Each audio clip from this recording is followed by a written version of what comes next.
کی رضا پانے، ثواب کمانے کے لیے اول تا آخر بیان میں شرکت کروں گا۔ بیان کی تعظیم کی نیت سے ممکن ہوا تو 2 زانوں بیٹھ کر توجہ کے ساتھ بیان سنوں گا۔ تو ممکن ہو جس کے لیے جس طرح ہم التحیات میں بیٹھتے ہیں اس طرح بیٹھ جائیں، تو انشاءاللہ 2 زانوں بیٹھ کر بیان سننے کا ثواب، برکتیں مزید ملیں گی۔ اور میں دیکھ رہا ہوں کہ کافی اسلامی بھائی تو صفوں میں ہیں، کچھ صفوں میں نہیں ہیں۔ ابھی فیضان مدینہ میں کچھ جگہ ہے، نمازی آ رہے ہیں، اگر ابھی آپ صفوں میں بیٹھ جائیں گے تو آپ کو جگہ نماز میں آسانی رہے گی۔ ابھی آپ اگر صف میں نہیں بیٹھیں گے، تھوڑا اٹھ کے بھی چلے جائیں، صف میں بیٹھ جائیں، جب فیضان مدینہ بھر گیا تو پھر آپ کو مشکل ہو جائے گی نماز پڑھنے میں۔ تو بیان تو جہاں بھی بیٹھیں گے آواز آ رہی ہے، انشاءاللہ ہم ایک دوسرے کو دیکھ بھی رہے ہیں، تو نظم و ضبط بھی رہے گا ماشاءاللہ۔ تو جس کو صف میں جگہ نہیں ملی وہ اٹھ کر جائے اور اب جا کر صف میں بیٹھ جائے، جب اس وقت صفیں کھڑی ہوں گی تو آپ کو پھر جگہ ملنا مشکل ہو جائے گی ماشاءاللہ ماشاءاللہ۔ اللہ آپ کو جزائے خیر دے۔ تو صفوں میں بیٹھتے جائیں انشاءاللہ، تو بڑا نظم و ضبط بھی رہے گا اور ہم انشاءاللہ اچھے انداز سے بیان میں شریک ہو سکیں گے۔ درود پاک پڑھ لیں، صلو علی الحبیب صلی اللہ تعالی علی محمد صلی اللہ علیہ وسلم۔ توبو الی اللہ استغفروا۔ اور جن کو صفوں میں جگہ مل جائے وہ بیٹھتے جائیں، کھڑے نہ ہوں، نظم و ضبط کا مظاہرہ رکھیں۔ میں تو آپ کی آسانی کے لیے میں نے کہا ہے، تو جب آپ بیٹھ جائیں تو اب جگہ مل جائے تو بیٹھتے جائیں، سارے اسلام پہ بیٹھتے جائیں۔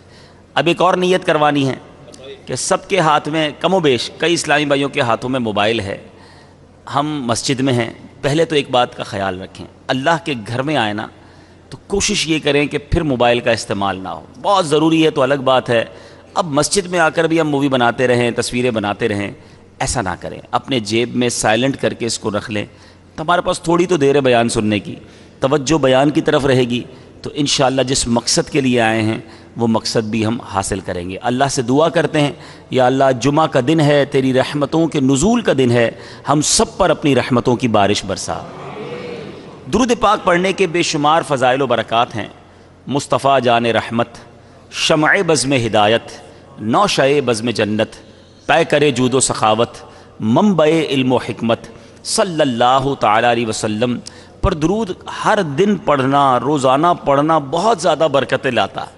مگر جتنی درود پاک کی کتابیں ہیں جس میں احادیث کو جمع کیا گیا، ہم دیکھیں تو باقاعدہ اس میں ایک الگ چیپٹر ہے، الگ باب بنایا جاتا ہے کہ شب جمعہ اور جمعہ کے دن درود پڑھنے کی فضیلت، یعنی نبی پاک علیہ الصلوۃ والسلام کی کئی احادیث صرف اسپیشلی جمعرات کی رات اور جمعہ کے دن درود پڑھنے والوں کے فضائل پر ہیں۔ سبحان اللہ، بڑی مشہور حدیث ہے، نبیوں کے سرور صلی اللہ تعالی علیہ وسلم ارشاد فرماتے ہیں، جس نے مجھ پر جمعہ کے دن، حدیث پاک کا مضمون ہے، جس نے مجھ پر جمعہ کے دن 200 بار درود پاک پڑھا، اس کے 200 برس کے گناہ معاف کر دیے جائیں گے۔